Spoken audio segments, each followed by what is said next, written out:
Salam sejahtera Bapak, Ibu, serta saudara-saudari semua. Untuk memulai renungan tentang firman Tuhan ini, mari kita bersatu di dalam doa.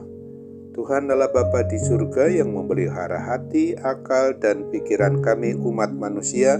Berfirmanlah kepada kami sebab kami bersedia untuk mendengar, dan oleh pertolongan Roh Kudus mampukan kami agar boleh melaksanakan firman-Mu itu dalam hidup kami sehari-hari. Hanya dalam nama Tuhan Yesus kami mohon kepadamu. Amin.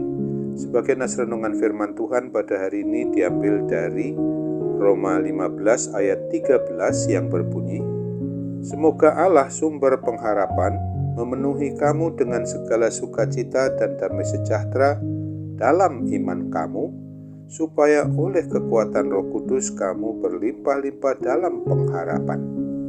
Sebagai tema yang diangkat dari nas renungan kita ini adalah oleh kekuatan Roh Kudus berlimpah dalam pengharapan. Nas renungan tentang firman Tuhan pada hari ini adalah surat kiriman Rasul Paulus kepada jemaat maupun umat Kristen yang ada di Roma ini. Sungguh sangat indah makna dan artinya, di mana Rasul Paulus mendoakan kiranya Tuhan Yesus Kristus yang merupakan sumber pengharapan satu-satunya itu memenuhi jemaat maupun umat Kristiani yang ada di kota Roma berupa sukacita, damai sejahtera yang daripadanya. Sesungguhnya firman Tuhan ini juga berlaku bagi kita sebagai pribadi maupun keluarga orang yang sudah mengaku beriman percaya kepada Kristus. Kiranya kuasa Roh Kudus juga menguatkan dan meneguhkan iman percaya kita tetap hanya kepada Kristus, agar hidup kita umat miliknya ini juga senantiasa dipenuhi dengan sukacita, damai, dan sejahtera, sehingga kita tetap akan dimampukan oleh Roh Kudus itu di dalam menjalani hari-hari hidup yang tetap penuh optimisme, penuh harapan, yakin percaya bahwa Tuhan Yesus Kristus tidak akan pernah sedikit pun meninggalkan kita umatnya, guna memenuhi apa yang kita butuhkan di dalam hari demi hari hidup kita ini. Meskipun demikian, kemungkinan besar masih ada di antara kita sebagai orang yang sudah mengaku percaya kepada Kristus ini, yang hidupnya terlalu mudah atau terlalu gampang untuk berputus asa maupun putus harapan, bahkan merasa kehilangan harapan, frustrasi, khawatir, selalu dihantui pikiran maupun perasaan takut menghadapi kehidupan masa depan yang banyak tantangan ini. Bagi kita yang masih sibuk mengkhawatirkan atau menakuti hal-hal yang akan kita hadapi sekarang ini, maka marilah kita sungguh-sungguh dengar dan renungkan dalam-dalam akan kebenaran firman Tuhan ini tentang keberadaan kita. Sudahkah hidup kita ini sungguh-sungguh mau beriman percaya bahwa hanya Tuhan Yesus Kristuslah yang merupakan satu-satunya sumber pengharapan kita umat manusia ini?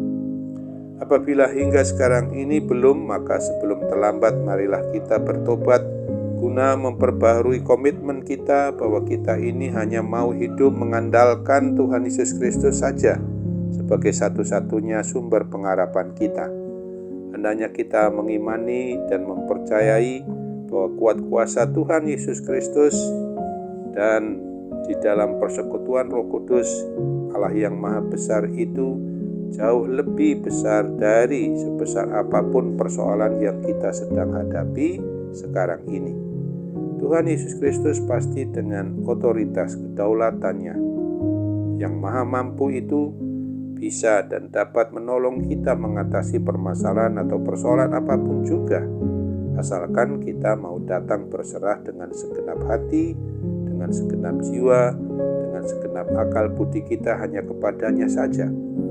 Oleh karena itu, marilah kita mulai belajar berserah, menyerahkan segala pergumulan hidup yang kita alami ini kepada Dia, Tuhan Yesus Kristus, dan tetap percaya bahwa Dia pasti mau menolong selama kita sungguh-sungguh hidup bersandar kepadanya dan tidak lagi mengandalkan kekuatan diri kita sendiri ini yang serba terbatas dalam segala hal, sehingga memang tidak akan pernah mampu mengatasi badai kehidupan apabila tidak ditolong oleh Tuhan Yesus Kristus sendiri.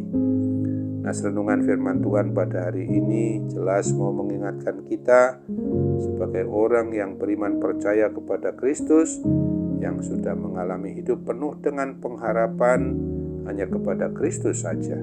Setiap diri pribadi kita yang mempunyai pengharapan haruslah berdasarkan kasih Kristus pula.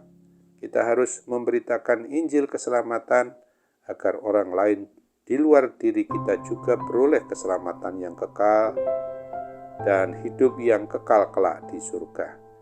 Kiranya oleh pertolongan pekerjaan Roh Kudus, mereka juga dimungkinkan untuk mau datang dan berharap kepada Tuhan Yesus, karena Dia telah berjanji menolong kita dan memberikan kelegaan hidup bersama dengan Kristus. Ingatlah apa yang dinubuatkan dalam Mazmur 37 ayat 5 ini. Serahkanlah hidupmu kepada Tuhan dan percayalah kepadanya, dan Ia akan bertindak. Amin. Kembali kita bersatu dalam doa. Tuhan Allah Bapa di surga, terima kasih untuk kebenaran firman-Mu yang boleh kami renungkan hari ini, supaya kami menyadari betul bahwa di dalam hidup ini hanya oleh kekuatan Roh Kuduslah yang akan berlimpah-limpah di dalam kami menyatakan hidup yang berpengharapan dan tetap melaksanakan kasih Tuhan itu di dalam hidup kami sehari-hari.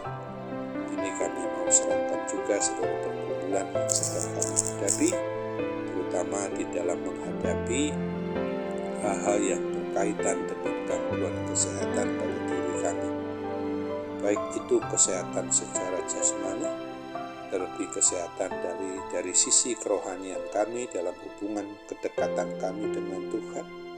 Kiranya Tuhan mampukan kami melalui Roh Kudus agar kami betul-betul mau melaksanakan hidup mengandalkan Tuhan sepenuhnya di dalam berbuat apapun juga yang berkenan di hati Tuhan. Sambutlah doa kami dan sempurnakan hanya dalam nama Tuhan Yesus kami mohon, jadilah kehendak-Mu. Amin.